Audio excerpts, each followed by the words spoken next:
एक लड़के ने YouTube सर्च किया कि देसी बम कैसे बनाया जाता है। उसने तमाम वीडियोस देख डाली। वीडियो देखने के बाद में उसने एक बम बनाया और अपने दोस्त पर फोड़ दिया। नमस्कार, आदाब, मेरा नाम अफी कुरैशी हिंदुस्तानी है और आप बेबाक आवाज टीवी देख रहे हैं। कुछ एपिसोड हम आपके सामने ऐसे लेके आते हैं जहां पर जुर्म की दास्तां और जुर्म के काली घिनौनी सच्चाई आपके सामने लेके आते हैं। जो छुपी हुई होती है वो आप तक पहुंचाते हैं। नोएडा दिल्ली से सटा हुआ है और इस सटे हुए नोएडा सेक्टर 63 में दो दोस्तों की कहानी आज हम आपको बताने वाले हैं। दो दोस्त थे। एक दोस्त का नाम था राम सेवक, एक दोस्त का नाम था कपिल। दोनों की दोस्ती अच्छी खासी चल रही थी। दोनों एक दूसरे के साथ में हंसते थे, बोलते थे, खाते थे, पीते थे, घूमने जाते थे, तमाम चीजें करते थे। लेकिन एक दिन ऐसा हुआ कि इस राम सेवक नामक लड़के ने YouTube पर बम बनाने की सारी वीडियोस देखी, किस तरह से देसी बम बनाया जाता है।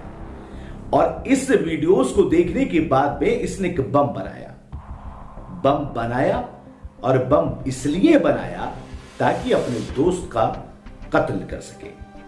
कहानी थोड़ी पेचीदा नजर आती है कि आखिर बम क्यों बनाया गया, आखिर उसको मारने की साजिश क्यों रची गई, यह भी हम आपको बताएंगे। लेकिन पहले आप जरा यह समझ लीजिए कि आखिर इस बम को बनाकर उसने किया क्या।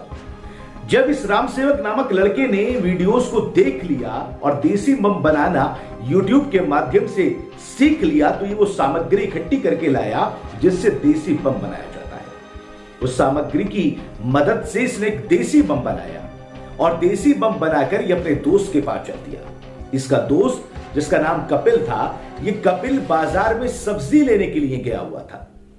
सब्जी लेते लेते जब इसको दोस्त दिखा तो हाय हेलो हुई, हालचाल पूछे गए, खैर खैरियत पूछी गई। एक बैग में राम सेवक पहले से ही बम लेकर आया था। सब्जी खरीदते वक्त जब बातचीत हुई तो राम सेवक ने कहा कपिल से कि आप इस बैग को जरा पकड़ लीजिए।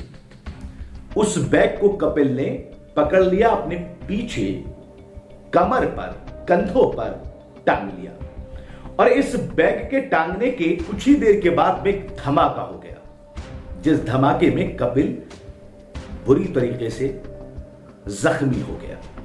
जब इस जख्मी कपिल को अस्पताल में भर्ती कराया गया और इसका इलाज किया गया तो पुलिस जांच बैठ गई। पुलिस ने तफ्तीश की और तफ्तीश करने के बाद में निकलकर वो बात सामने आई जिसके लिए आपके भी रोंगटे खड़े हो जाएंगे। दरअसल हुआ ये कि कपिल और राम सेवक की दोस्ती के पीछे, इस कत्ल की साजिश के पीछे सिर्फ एक नौकरी वजह बन गई। इस नौकरी ने इन दोनों की ना तो दोस्ती तोड़ दी, बल्कि इस हद तक पहुंचा दिया कि एक दोस्त दूसरे दोस्त की जान लेने के लिए उतारू हो गया। कोशिश भी कर ली, वो तो गनीमत ये रही, ऊपर वाले का शुक्र ये रहा कि ये जख्मी हुआ, इसकी जान बच गई। और जब पुलिस ने इस पूरे मामले का खुलासा किया तो पता ये लगा कि कपिल को नई नई नौकरी मिली थी। किसी कंपनी सेक्टर 63 में ही कपिल ने कुछ ही दिन पहले एक नौकरी ज्वाइन की थी और इस नौकरी को लेकर ही यह विवाद शुरू हुआ था। बात यह थी कि जिस नौकरी पर कपिल गया था, उस नौकरी को उससे पहले उसका यह दोस्त राम सेवक करता था।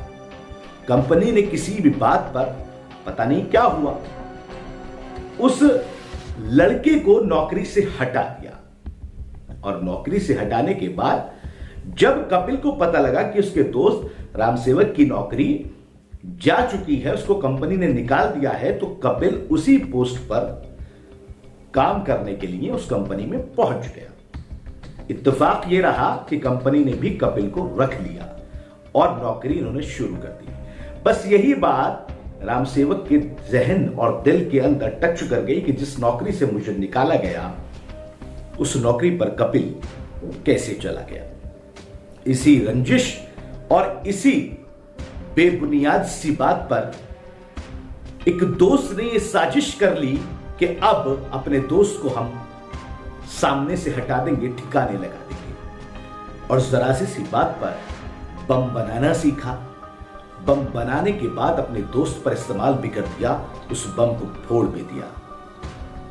लेकिन सवाल यह उठता है कि क्या एक छोटी सी नौकरी दो दोस्तों की दोस्ती को इस कदर प्रभावित कर सकती है कि एक दोस्त दूसरे दोस्त की जान लेने पर उतारू हो जाए?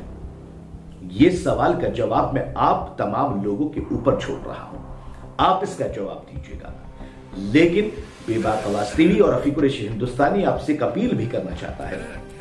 अगर आपके साथ कुछ ऐसा हो रहा है जो आपको पसंद नहीं है या आपकी मर्जी के खिलाफ हो रहा है, या आप अगर इस तरह की चीजों में इन्वॉल्व हैं, तो ये रिक्वेस्ट मैं आपसे करना चाहूंगा कि प्लीज ऐसी बातों को दिल और जहन दोनों से बाहर कर दीजिए, क्योंकि ये बातें सिर्फ विनाश लेकर आती है।